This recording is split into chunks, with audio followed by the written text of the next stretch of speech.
Bonsoir à tous, il est 22 heures. Merci de nous rejoindre pour suivre avec nous ce journal dont tels sont les faits saillants de l'actualité. Le président de la République, Ismaël Omar Guelleh, et président en exercice de l'IGAD, a participé au 37e sommet de l'Union africaine à Addis Abeba. La CIJ, la Cour internationale de justice, a exhorté Israël à appliquer immédiatement ces mesures provisoires à Rafah et à Gaza. C'était les titres place au développement et nous allons à Addis Abeba en ce début de journal pour l'ouverture du 37e sommet de l'Union africaine. Le président de la République, Ismaël Omar Guelleh, a pris part ce samedi matin à Addis Abeba, capitale de l'Éthiopie, aux travaux du 37e sommet ordinaire de l'Union africaine. Ce sommet a débuté avec un huis clos des chefs d'État et de gouvernement qui ont abouti à l'ordre du jour définitif de leur réunion au prolongement d'un débat sur le degré de sensibilité des problématiques et des risques multiples qui secouent les différentes régions du pays et du continent. Il y a lieu de noter qu'à travers le conflit au Soudan, le différend restant entre la Somalie et l'Éthiopie, la région de l'IGAD n'est elle-même pas épargnée dans les soubresauts auxquels l'Afrique est en proie. À l'issue du huis clos des chefs d'État et de gouvernement, le sommet de l'Union africaine n'a pas dérogé au principe de tenir une cérémonie inaugurale dévolue au compte rendu d'activité des instances distinctes de l'organisation. Les leaders africains ont donc appelé à un cessez-le-feu immédiat dans la bande de Gaza. À la foulée, ils ont également procédé à l'élection d'un nouveau chef d'État, en l'occurrence celle du Mauricien Mohamed Ould Ghazouani à la tête de la présidence tournante de l'Union africaine. La participation du président djiboutien à cette réunion s'est essentiellement opérée sous la forme d'une allocution qu'il fit sur le thème de l'éducation d'une Afrique adaptée au XXIe siècle adjoint cette année au sommet ordinaire de l'Union africaine. Et nous allons à Abu Dhabi où la ministre de la Jeunesse et de la Culture a participé au terme de 3 jours d'échanges et de discussions à l'adoption du cadre inclusif et global pour l'éducation culturelle et artistique. Fondée sur une vision humaniste et pacifique, la conférence s'est terminée par la suite par une cérémonie de clôture avec des représentations artistiques de plusieurs discours des officiels, dont celui de la directrice générale de l'UNESCO, Madame Audrey Azoulay. Elle a tenu d'abord à féliciter les 940 participants venus de 125 pays.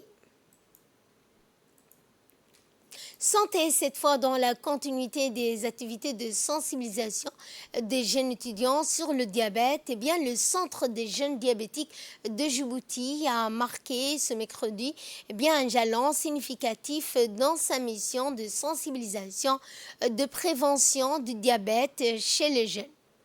En organisant ces conférences en collaboration avec des spécialistes du centre hospitalier universitaire d'Angers.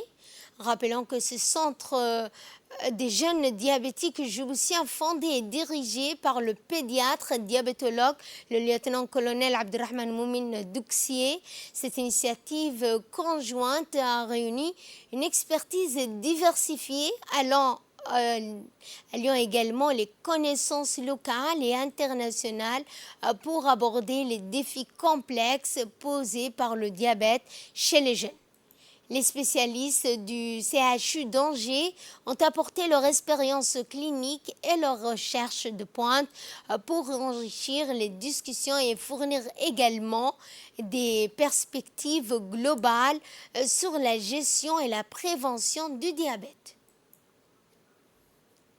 Il soit moins riche en sucre, moins riche en produits sucrés tels que les boissons sucrées, les sodas, moins riche en graisses de mauvaise qualité, c'est-à-dire les produits notamment ultra transformés, industriels, et moins riche en sel, voilà, et d'avoir une activité physique la plus intense possible, quotidienne, et de limiter le temps passé devant les écrans. Voilà. Le diabète de type 1 se soigne grâce à l'insuline, puisqu'on manque d'insuline, il faut donc en apporter, et sous forme d'injections que l'on fait donc avant chaque repas, plus une autre au soir. On doit se traiter par insuline, c'est indispensable. Et le directeur général de l'ANPC, Mohamed Hussein Douali, a également pris la parole à cette occasion. En comprenant le diabète, nous acquérons le pouvoir de transformer nos vies. Aujourd'hui, cultivons pour cette connaissance collective pour un avenir plus éclairé et en meilleure santé. Aussi, je vous souhaite à toutes et à tous une excellente conférence, que ces échanges enrichissants ouvrent la voie à une compréhension approfondie du diabète chez les jeunes et inspirent des actions positives pour un bien-être durable. Nous allons à Alice Sabier, notamment pour parler du lancement du projet d'engagement de la société civile dans le processus de développement local. Le club des jeunes entrepreneurs de la région d'Alice Sabier ont procédé dans la localité de Ali Adé au lancement du projet d'accès à l'eau potable, mais aussi à éduquer afin de pallier les violences basées sur le genre. Cette réunion a démontré l'importance de la communication ouverte et de la coopération entre les différentes parties prenantes, et ce, dans le but de sensibiliser à un public diversifié, incluant les jeunes. En sport, cette fois pour le championnat du monde de natation au Qatar, première victoire de Djibouti au championnat du monde de natation. Le jeune Mohamed Hussein Barkhat se classe premier de série sur 50 mètres de nage libre. Il dépasse le candidat de 10 pays en lice lors de ce championnat du monde de natation. Une prestation qui confirme une fois de plus le talent de notre pépite qui a déjà fait ses preuves au niveau national. Le jeune Mohamed Hussein fait partie des athlètes qui bénéficient de la subvention IOG pour les athlètes de haut niveau de notre pays. Après avoir brillé dans l'athlétisme, les sportifs djiboutiens se lancent à la conquête des trophées de natation tels que Mohamed Hussein, qui a fait ses preuves et vient de se qualifier à la première place. Bravo aussi à toute l'équipe technique. Dans le cadre de la première édition de la Coupe des régions de Dalayaf, placée sous l'égide du secrétariat d'État au sport et organisée par l'association ITRO, la grande finale tant attendue a tenu toutes ses promesses. L'affiche d'Ikil Obok qui a clôturé ce palpitant tournoi multidisciplinaire devant un parterre d'invités et de spectateurs. L'équipe de Dikil a brillamment donc pris le dessus sur les représentants d'Obok sur un score de 2-1. Cette victoire ne fut en aucun cas une surprise pour les observateurs, tant les performances des joueurs de Dikil au cours du tournoi les prédisposaient à devenir les champions de cette première édition de la Coupe des régions. La première édition de la Coupe des régions a été un franc succès tant au niveau de l'organisation que de l'engagement des participants. Coupe de région a été association. Ensuite, une cérémonie de remise de trophées, après une finale mémorable qui a tenu en haleine les passionnés de sport, la soirée s'est poursuivie avec la cérémonie tant attendue de remise de trophées. Dans une ambiance empreinte d'émotion et d'excitation, les vainqueurs et les vaincus ont été conviés sur le podium pour recevoir leurs trophées et distinctions des mains des officiels présents. La secrétaire générale du secrétariat d'État au sport, Khadiga Ibrahim, a honoré de sa présence cette cérémonie, témoignant ainsi de l'importance accordée par les autorités au développement du sport dans les régions de l'intérieur. Première édition de la Coupe de Région, je tenais à vous adresser ma reconnaissance et vous exprimer combien votre confiance, soutien et attachement à notre objectif. Cette soirée aurait été des plus belles, mais la tragédie survenue avant-hier coûtait la vie à nos valeureux soldats. C'est pourquoi au lieu de célébrer, je vous prie de vous lever et dédier cette minute de silence pour le recueillement et prière à l'ensemble de la famille. Je vous dis bonsoir. Après ça, je viens de découvrir cette région, cette localité, plus précisément ce village qui m'a plu. C'est une des choses agréables et qui fait partie des activités qu'on réalise au sein du secrétaire général. Avant ça, je ne le connaissais pas d'Alay Af. Et je l'ai découvert grâce à cette activité qui vient de se réaliser, qui est le Coupe des régions. Et j'ai vraiment, sincèrement, au fond de mon cœur, ça m'a plu. Et j'ai eu des gens, et j'ai rencontré des gens agréables, accueillants, aimables. Et je vous remercie. Pas à moi personnellement, mais à l'ensemble des 5 régions. On a eu cette appréciation ensemble. Ce n'est pas quelque chose qui me vient personnellement, mais c'est l'ensemble de ces régions. Du coup, j'aimerais encore remercier les habitants de l'EAF. Ce sont des gens très accueillants et chaleureux. À mon grand remerciement, je voudrais laisser à la fin, je voudrais aussi remercier le secrétaire général, sans oublier notre Excellence, M. Hassan Mohamed Kamil, qui s'est donné tous ses peines pour réaliser ces activités. Et ça permet d'échange, ça permet d'espoir, ça permet tout. Moi, je ne peux pas résumer en quelques mots, mais c'est quelque chose qui ne se fait pas. Donc c'est une longue préparation, une longue haleine, et qui vient de se réaliser en beauté, et qui vient de se finir plutôt en beauté. Et ça, c'est inoubliable.